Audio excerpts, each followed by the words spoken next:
All right, my next guest is Lola Bond. She's a plant medicine activist working down at Rhythmia Life Advancement Center in Costa Rica. I'm pleased to be joined by you today. If you wouldn't mind just kind of introducing yourself and letting people know a little bit about who you are and where you're from and how you got to where you're at. Yeah, sure.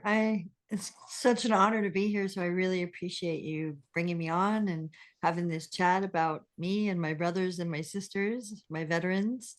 They are very near and dear to my heart. So this is exciting for me. And yeah, a little about me. I grew up in New York. I born in Brooklyn, raised in Long Island, and I couldn't wait to leave New York.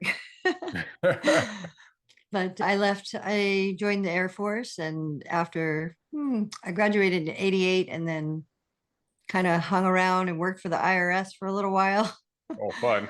as my mom worked for them. So I just kind of got a job there, didn't know what I wanted to do yet. And then the next thing I know, I was at lunch one day and saw a recruiter in my lunchtime. And that Saturday, I went and took the ASFAB. And the next week, I had like all four of the services calling me, trying to get me to go into Oh, their wow. ranch. So yeah, I scored 100 on the ASFAB, which You is scored a pretty fun. lot. I just had this conversation and I squeaked into the military.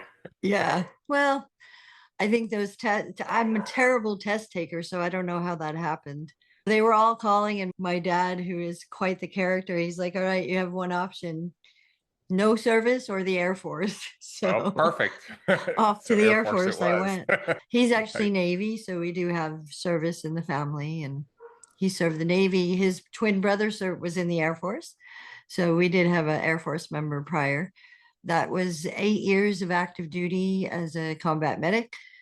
Wow. And my first duty station was in Anchorage, Alaska. That was quite the adventure. It's God's country, right? It's the Yeah. most beautiful scenic views of nature in the world. It was lovely living there in the summertime.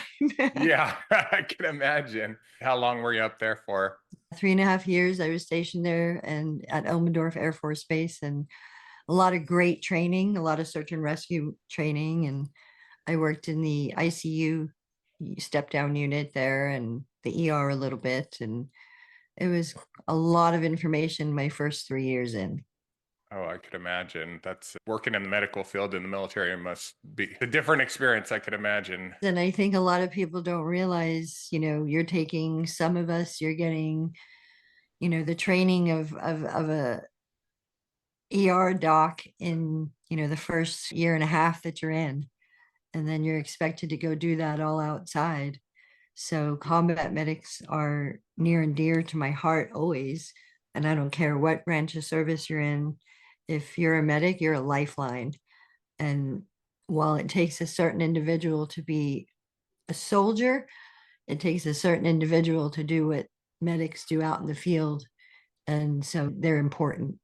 They're extremely important, and those guys are definitely doing God's work and doing the hard work. It's one thing to be, you know, defending yourself and your brothers. It's another to be doing that while also providing medical service Yeah. to people. So we're not going to stick around your military service too long, but you got out of the military, and then what'd you do after that? So I got out, and at the time, they weren't really taking on pretty much your job on the job training. So if I wanted to do what I was doing in the military, I would have had to start school over. I would have had to go to paramedic school. Actually, not paramedic school, but I wanted to be a physician assistant coming out, but I literally had to start college over, which I wound up doing anyway. In the meantime, my head got turned, and I kind of was like, I don't want to be a doctor for some reason. Didn't know it at the time, just kind of didn't make note. And my degree is in marketing with a business minor and a couple of other minors because I didn't know what I wanted to do for a while. But yeah, I worked for a while with finance. I did mortgages, I sold dirt, I did a few things trying to figure out where I fit in this world, right? Yeah. I did that for a long time till I was 46 years old. After college, after owning my own business, getting into the chef world, and I mean, you name it, I've worked it because I just kind of dabbled until I realized, yeah, no, that's not mine. And I just kept going. And then in October of 2019, I found myself in the chairs at Rhythmia. Had you heard about plant medicine before or had any experience with it, or did somebody just say, "Hey, come on That's down"?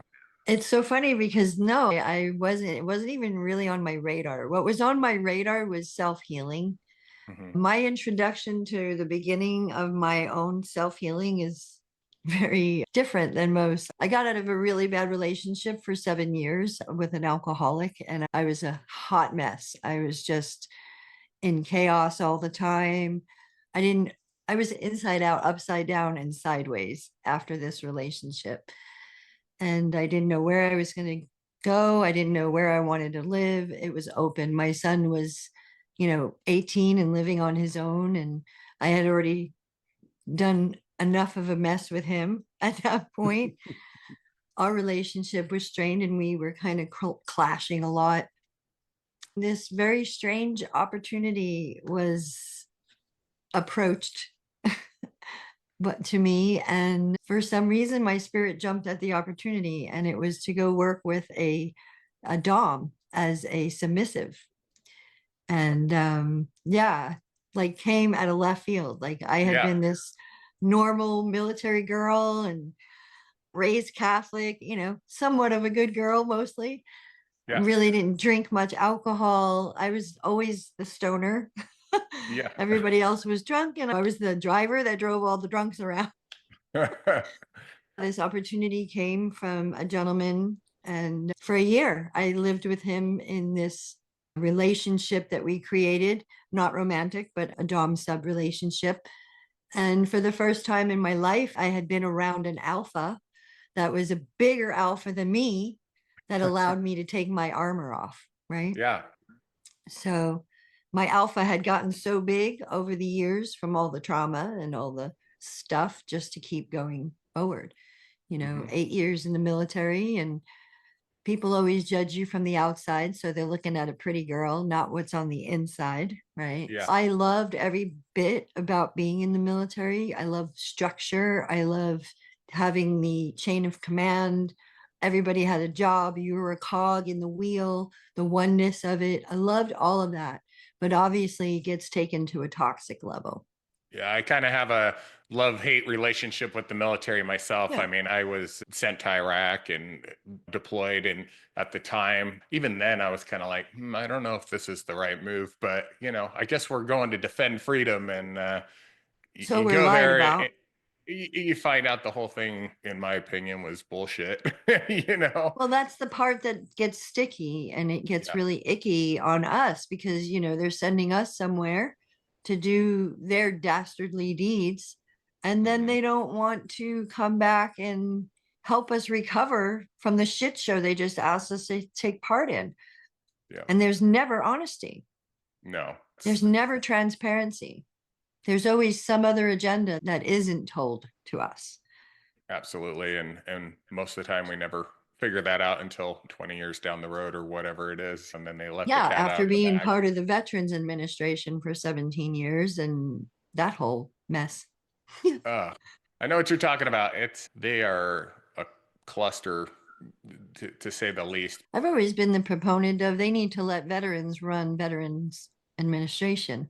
Yeah, I Because agree. how do you, All the people I've dealt with there that were actually in the military are generally pretty good, you know. you've already invested the money in training us instead of stripping us of our honor and sending us home and saying you're unemployable, make us Hmm. part of the solution, you know? I agree. And So and we already know. Hmm. how did you come about? You went to Rhythmia. You were working this job, and then what was the opportunity? Because I've been to was Rhythmia the first place you ever did Yes. ayahuasca at? It was. Yes. So this person that I lived with for a year and entered into this relationship began my journey into self. Hmm. And through him, I met a really interesting group of people that were really choosing a sovereign way of living their lives and trying to get back to that autonomous place that we know the medicine brings us to, right? Hmm.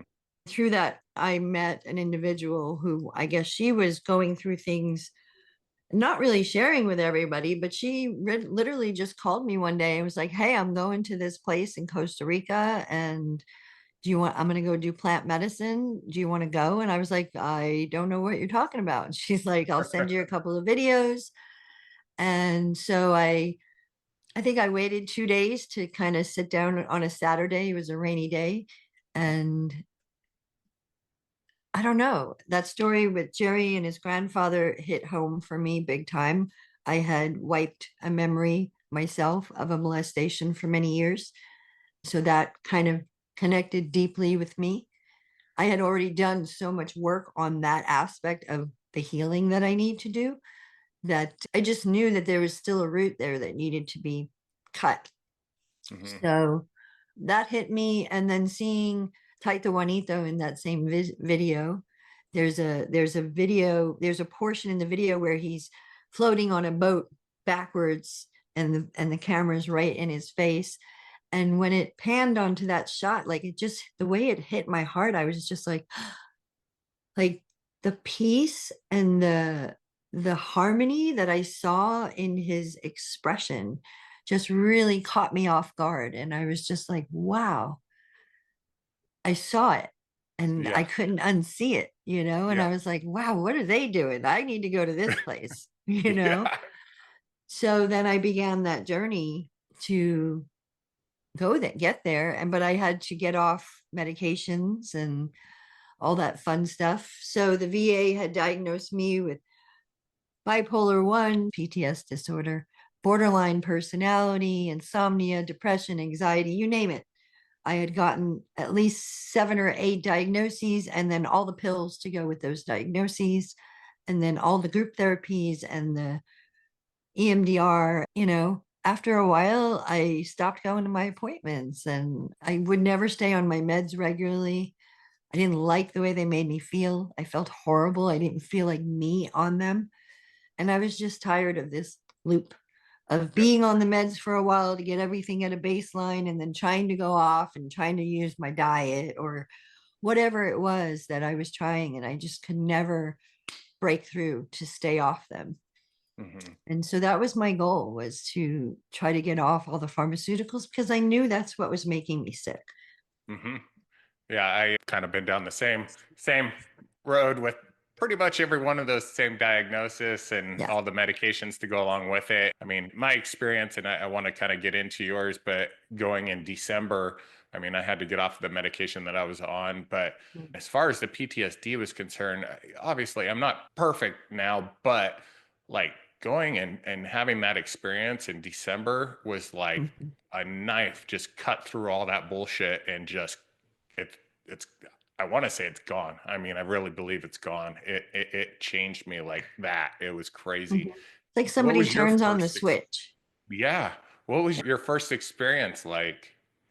So my first night with the medicine, I had nothing, or so I Yeah. thought. Yeah. Right. I got there and I went in that night, and I had a lot of anxiety going in. I was scared that the medicine, I had heard about the visions and everything, and I thought I was going to get into these flashbacks and, all the shit of my life. And that's the biggest thing that I was worried about going into the first night.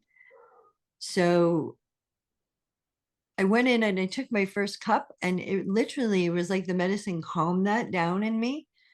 And even though I had no big reactions that night, and I still felt like I had been suckered, there was, Galaxy, the black dog, right? Uh-huh. She laid on my bed the entire night. Oh Like, wow. didn't get up to go to the bathroom, didn't move the entire night, like spread eagle, bed hog in my bed the whole night. It was hilarious. And I was like, what is happening right now? Yeah. Like, it was almost like the medicine wanted me off guard. Uh-huh. So she brought this dog, who I have a big affinity to dog. I had just lost my service dog like 8 or 9 months prior. He was a 135-pound silver lab. He was ginormous. Oh And when I lost him, it's like losing your partner. yeah. So I was still grieving that. And that was part of that healing, and a layer that needed to come off to soften me enough so she could come in. Yeah. So that was my first night. And JJ helped me walk all that out. The feeling of FOMO, Yeah. I didn't get no Yeah. vision. I got no consult. I got nada. what we all go through. Yeah. And then it was the second night. JJ helped me set the intention of Mother Ayahuasca, show me who I've become and help me to trust in your process. And I still use that same one when I'm like feeling like I'm stuck. I go right there, and it must be something in that word combination. And it's literally saying, I just surrender. I don't know where to go. Help. Yeah. Yeah. But that was my intention that night. And immediately, like it felt like 15 minutes and I was taken like to the astrals. I Oh, yeah. pintas, yeah, it was like my head weighed 1,000 pounds, and I was just kind of like, uh, just waiting for it to just give me a moment to take a big breath and be like, holy mackerel. But at the end of that whole process, I had a big purge, and it showed up as white worms in my bucket. Wow. Yeah, it was like maggots in my bucket. And I asked what it is. And Yeah. when I asked the medicine, she was like, that's all your bipolar and all the stuff you were labeled with. Yeah. And she's like, it's not who you are. From that day, that was 6 years ago.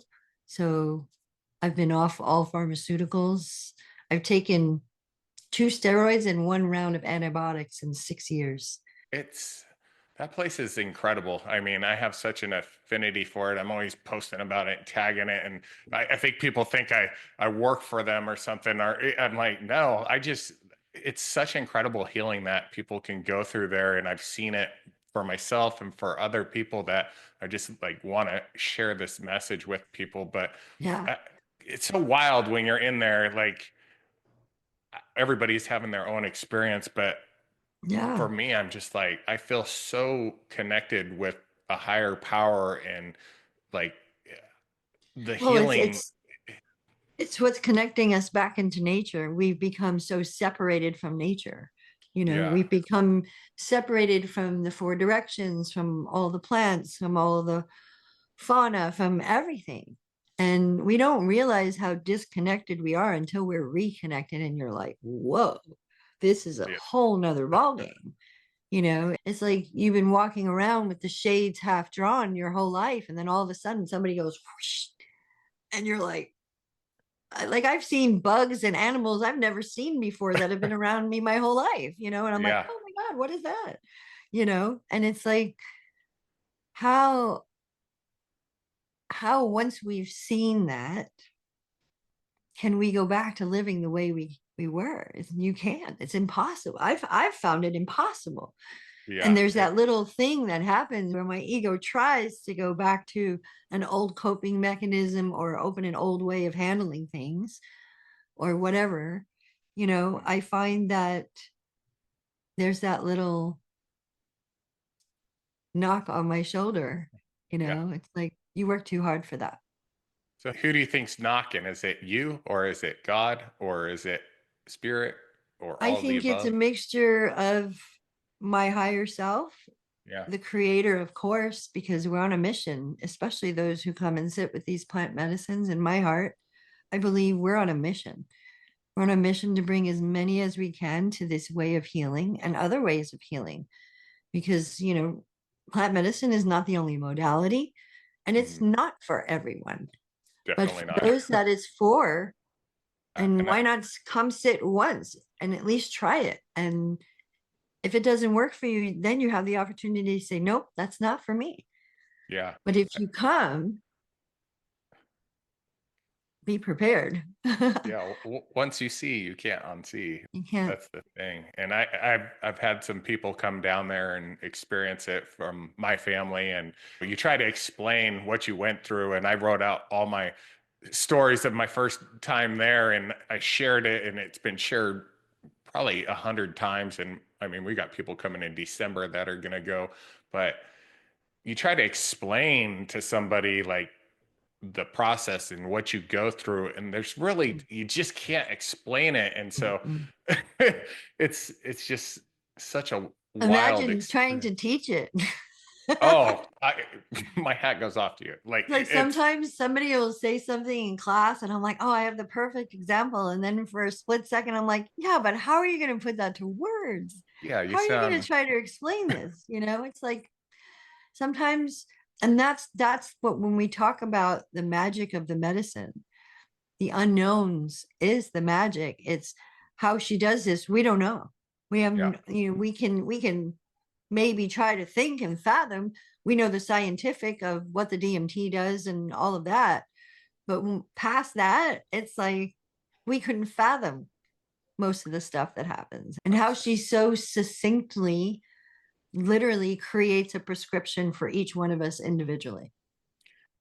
How do Blows me. you, so each night is a different ceremony, and Mhm, you're pretty much using the same medicine every night except for the mhm. last night. But why did, like, do you know why does it affect you so different? Because there was, Tita Juanito on Thursday night. I had one cup and I was gone. And, and then my last experience down there, I had four cups on a Thursday night, and it was like, you know, a Mhm. completely different experience. Because there's so many variables on this plane, on the physical plane, and then talk about the next layer, the spiritual. There's so many variables that we're not even, we couldn't even fathom the help that's coming in for us on that level. Yeah. Right. And then there's the emotional support that comes from our own ancestors and things like that. The physical itself, the way that we're able to purge and release the things we do and still be able to go to bed, wake up, go to class, come every day. It's the way this program was set up. It is the Rhythmia way. You're not going to find this anywhere else. You're not going to find the type of support and the way that we hold a safety net anywhere else. You Oh, won't find a medical staff anywhere else. And no. that right there allows people that are kind of on the fence about their own medical issues in their bodies, it allows them to release enough control to say, you know what, I'm going to give this a try. I have no other choice here. I don't want to live like this. So maybe this is my way. Mhm. And that we have that staff there allows them to come and do this work. So it's golden. Yeah, I've always felt so safe there, and know that, you are protected, and there are Mhm. medical facilities, and they will tie me up and, hold Mhm. me down if Yeah. I need it. Well, and it only happens in extreme cases that we have Yeah. to restrain people, but it's more for their own protection. Yeah. It's something that comes even in psychotherapy. So it's literally releasing energy that you've had stored in your body, in some cases for lifetimes, Yeah. some cases in the lineage for generations. And this energy comes up and it wants to leave, and it seems to bring a little crazy with it. But because it's coming up, it's leaving. And so all that energy that's leaving and all that stuff that people carry, they feel lighter the Yeah. next morning. They feel like they fit in their skin for the first time sometimes in their lives. It, it's wild to see people, I mean, myself included, like, just going through it throughout the Mhm. ceremony, and then, you know just it sounds awful, and then you see them in the morning and they're just so happy, and it's Yeah. like, oh, that was the best night of my life. That is why I love this job. You Monday, you see people come in and they're all like deer in a headlight. They don't know what to expect, some of them, and they're just like, oh my God, what have I got myself into? And then they come in and they have their first night ceremony, and then I'll go teach class the next day, and I'll walk in and there'll be like a gamut of faces. Some of them are like, What did I sign some up of them are for? like they're like the happiest they've ever been in their life. Some of them, their heads, they won't even give you eye contact. It's like Yeah. this whole roller coaster. But the beautiful thing is, as you're someone like, we get to work in ceremony and we get to teach and we get to support them in their process. This mirrors life. Hmm. We go home to the States to go visit after not being home for a while.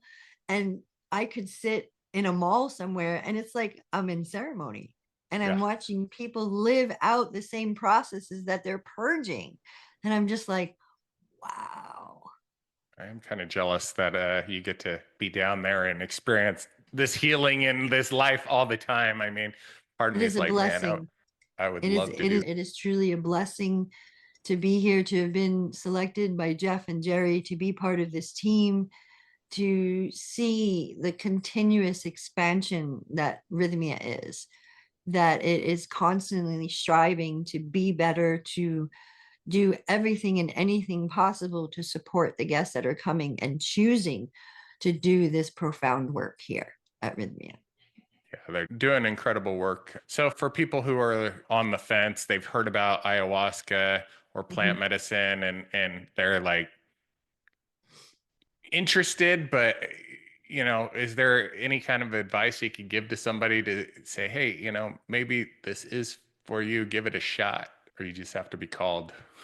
Well, the calling is in the searching your heart, right? It's really sitting down with where your life is at and asking yourself, do I want to take 20 years to get out of this right now and Mhm. find my peace that way? Or do I want to take 4 days Yeah, I'll take. of, sometimes being in the darkest night of our soul, but in 4 days of, sleep deprivation and classes that you're getting supported for your integration and eating good food and having 50, 60, 70 other people there that are there to support you in the same journey they're on, because everybody that comes is a mirror.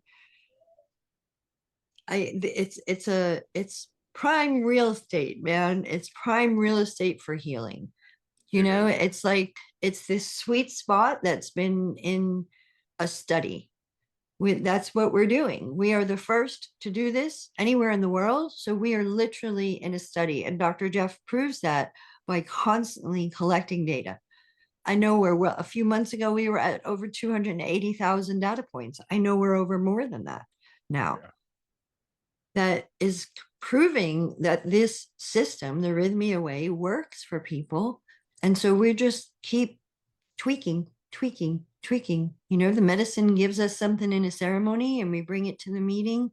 We have a meeting every week that we talk as a team with the holistic team, with the managers and all of that to make sure every week people will receive their miracle with the support of helping them to understand what they're really going through, helping them remember. We don't we try not to instill any of our own personal stuff in anybody. We're just a vessel. Mhm. We're a vessel that the medicine uses to channel energy to do something in the right moment, speak the right words in the right moment. And those words aren't our personal words. It's something that spirit comes and literally lays on our tongue, which is unbelievable. Or you've been there when, you're in ceremony and somebody just comes to the corner of your bed. They don't say a word. They don't, nothing. They just stand there. Yeah. It's because in that very moment, we're being told to go stand there and work with this energy. And eventually they may kneel down and they may open up, a feather healing or blow some chandor or put a lotion on but usually some of us will just stand there for a moment and see what am I being called here to do? And what support does this guest need in the moment? That's our study, right? Like during ceremony, I mean, I've had that happen. Yeah. I think but I don't feel like it is you guys showing up next to my bed. I mean, when you guys are there, it is another spiritual thing, and I feel like it's like an angelic presence for Mhm. me, when I'm in that ceremony. And I know you guys are people, but I believe that you're being led to by a higher power to help these people and to Yeah, we're share whatever literally a needs to be channel for passed. the medicine. Yeah. We're a channel for the medicine to come through us to support everyone in that Maloka to find the keys that they need to unlock themselves, right? So there's the component that we're each individually doing our own study on ourselves, and we do hit those sometimes in ceremony when we're drinking. We drink two, some of us 3 times a week, and so we're always in process one Yeah. way or another. But then on top of that is the study of the medicine. So we do the study of self, and then our side study is the path of the medicine. And as long as we're constantly doing this study, all of this that comes in are gifts from the medicine. They're all, it's all wisdom that comes in. And the longer that we study and the longer we sit with her, it's like layers get built upon us, tools that we get called to and gifted by the shamans and spirit. Yeah. So you guys are all doing the medicine with everybody else. Do you just build up a tolerance or, because I know at some point I'm like, there's no way I could even say anything to somebody right now, let alone be helping other Yeah, people. there's definitely a progression. Most people start as a volunteer. They come in and you'll come in and you volunteer and see if you're a fit.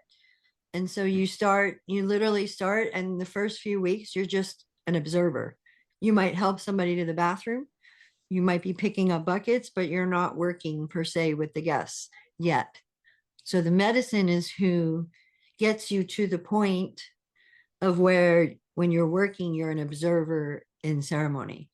And that's what we all are. We're observing.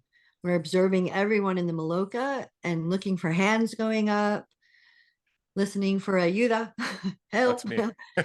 Yeah, listening for the purge. My study with Mitra has opened me up to where I'm listening for who needs Chandur after a purge and who's still good enough to keep going in their process. And when you hear that guttural, like it's coming from their arsehole, that Yes. guttural purge that, that's like ancestral, deep stuff. Like you'll see, we get up and we start walking that way before they're even done with their purge because we're like, oh, they're going to need help with that. So there's a knowing and a wisdom that comes each time you sit with her. And she's giving you that. I remember my last ceremony as a guest at Rhythmia is when I was told about this wisdom that I would be shown, and that if I signed a contract with her to be in service to her, that this wisdom would be passed down to me and my generations. And so I signed away that night.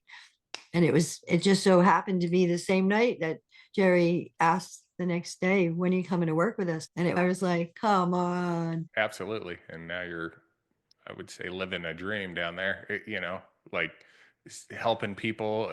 That's the most incredible work you could ever ask to I'm do. And I living think, my purpose, brother. I'm yeah, living my purpose. Yeah. I love it. Do you have any other stuff you would like to share about your experience or your journey? Yeah, I think maybe talking about veterans themselves as a different entity than most people that are coming to sit with the medicine might be good. Yeah. And letting those ears know that there are those of us that are looking out for them and trying to create safe places for them to come and feel supported. Yeah, I agree. I mean, veterans are such a huge, they're underrepresented in the medical mental health area. Mhm. They do is they push, drugs, and they don't actually offer solutions for a resolution. You can go sit in Yes. a group therapy, but that doesn't change anything. You go home and you're still yourself and you're still dealing with all that trauma, and you don't forget just because you went and bullshitted with your friend at Mhm. a VA meeting, and it Yeah. doesn't get to the root of the problem. Yeah. And for me, ayahuasca showed me that that isn't who you are. That's just Yeah. something that happened to you, and you don't have to live your life as oh, I'm disabled veteran for the rest of my life. I'm an Granted, yeah, unemployable disabled veteran. yeah. Wow. Thanks for Like they the. don't even realize that these labels that they put on us are so, like, It's they damage. break us down. Yeah. Yeah, Yeah. And after, years of being mind controlled and told that you're part of a system and you're a cog in this system, that you have to be a team player and everybody has a role and da da da da da, and then you come out and you have no role. yeah, You have no role whatsoever. You don't fit with your family. You don't fit in the new job that you've gotten. You don't fit in the college that you decided to go back to college with, because now you're older and you see life very different than young kids that are just coming into college that have all the optimism in the world. And you just came from a world of shit, yeah, seeing the worst of the worst. And so there's never quite this full connection again for a really long time. And then the VA says, yeah, come, we're going to help you. We're going to help you. And instead of really helping us and helping us find the tools that are going to help us, not just numb us into non-existence, Hmm. here we come with the plethora of pharmaceuticals that make us even less of who we are. So now we're not just confused because we don't fit in. Now we don't even know who the fuck we are because we Yep. don't know how we feel because we are constantly being numbed and constantly being drugged up on something that doesn't allow us to be our truest essence. Yep. Of course, we're mixed up. Yeah, the VA system is definitely broken. I know they are doing a little bit of research when it comes to plant medicines and psilocybin and MDMA, and I'm Mhm. excited about that stuff. But my I have my annual doctor's appointment with the VA, and it was scheduled for August, and I've been rescheduled 4 times now. It's the end of December, but they keep refilling those prescriptions for me, and they don't know how I'm doing, you No, know? you can have a medication that's killing your liver right now, and they might even say, you know what, give them an extra 10 milligrams. Yeah.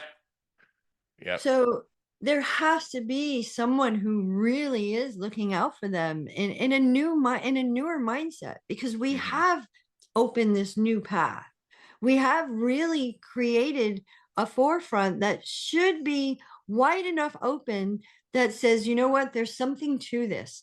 We're Hmm. having a lot of good results. There's a lot of people that are having positive, you know, things happen in their lives because of these experiences. So why not open up a study with a place like Rhythmia? Maybe They it's a should. government contract if Yeah. that's the way you got to go. But it's a place like Rhythmia where 1 month out of the week is dedicated to veterans. And Yep. Rhythmia gets what they need to get in order to hold this space for them. But how much cheaper is it to send our brothers and sisters for a week at Rhythmia and get 20 years of therapy in 7 days than it is to keep them doing the drugs that they're doing and the therapies that they're doing with the young, lackluster therapists that they're shoving through school through us. Yep. Yeah, no, I agree. If they could set something up like that, and Rhythmia would be a great testing ground for something like Maybe that. I'd send Donald a message. Maybe you should. He's got some people on his team now that I think are open to plant medicine, and so maybe it seems like From your lips whoever's to in his ear God's at the ears. time gets gets what they want. So hopefully somebody will pass along the message because Yeah. it's incredible the amount of healing you can get from it. And I'm the type of person who I'm hoping to be back every 6 months, honestly, Yeah. because A refresh. life happens and I need that reset. And my Yeah. last experience down there it was not as profound, but I felt like I had already dealt with all the crazy stuff in my life. But this last time was just like it was a healing reset. And people, life is hard, and so going and It's kind of experiencing like it. that cosmetic surgery refresh, right? Yeah. When you come for your first week and you have your deep, profound awakening. Hmm. And then as you come back, you find that each time you come back, it's like that finite detail work where she's going in with those crevices that were way back, way back, way back when in your family history or your genetics. That's what I love about coming back with this medicine and really starting to work with stem cells and epigenetics. And I mean, brother, if I showed you my before picture and where I'm at now, I've literally Benjamin buttoned.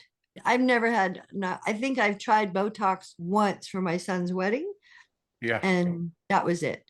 Your skin looks great. 54, not bad, Yeah. So this is literally as you're pulling this stuff off of you, your body has the extreme pleasure to work the way it was always meant to work. We weren't meant to age as rapidly as we are because of all the toxicity around us. So the Yeah. more we sit with these plants of nature and we use these plants as allies versus synthetically making them up and using them in other ways and wondering why the side effects are killing us, the And it's once you come and you have the healing and you walk the walk, and also as you're walking talking to others and sharing the wisdom, everything opens for you. an endless world of possibilities. Like, I didn't know you. I would have never been on your podcast talking about this amazing medicine for people if I didn't come to this medicine. And Yeah, I think that everyone that's being put and placed with one another in this time is happening to open it all I for a agree. beautiful ascension for humanity. I agree. Yeah. And I mean, it definitely opens your eyes and opens the doors. Like, I've always wanted to do a podcast forever, or been on Mhm. the radio or whatever since I was a little kid. My last couple experiences, it was just like, hey, you live once, you better freaking do what you're called to do. And I know I'm called to help people, however that looks, whether it's Yeah. just talking to people who actually do the healing or, you know, Yeah. um, but it's an incredible place, and I hope that anybody out there listening and looking for some sort of healing, like this is a option, and you Mhm. should definitely look into it. It will change your life, I promise you. Yeah, So for sure. It's one of those things that as you're in your daily life and you start to recognize patterns that just, you're not happy with anymore. This is what the medicine helps us with. The medicine doesn't come in and make your life perfect, nope, but nope. it literally gives you the tools that you no longer remembered that you had that allow you to sit with things in your life. How is this making me feel? Why is this making me feel this way? Why am I being so triggered in this moment? I'm safe. My surrounding is okay, but yet I'm acting like, my freaking hair is on fire. What's going on here? It starts to open these studies with ourselves that really open new layers that we didn't even know were there. And that's where the profoundness really starts to take place. The diving deep and the rabbit holes of the self are, I mean, we are incredible beings. We Yes, are magic walking, but we're not even tapping into portions that we really need to be tapping into so that we can end wars, so that we can stop poisoning our foods. We haven't even broken through the surface quite yet. So we have a lot of work to do. we definitely have a lot of work to do. I'm going to be coming back and doing some more work with you. I'll be back soon. Um, Good. and I hope you'll be there. But I really do appreciate your time and sharing your journey, your stories and experience with us. And I I hope that anybody watching will definitely reach out to me or Rhythmia and get some healing. The more, the merrier. Absolutely. We want to take Well, all the military soldiers and turn them into soldiers for the light. I agree 100%. So, Definitely, all right, brother. Thanks so Lola, much thank for you the so much. opportunity. Oh, thank you. I appreciate Have a good one, brother. you too.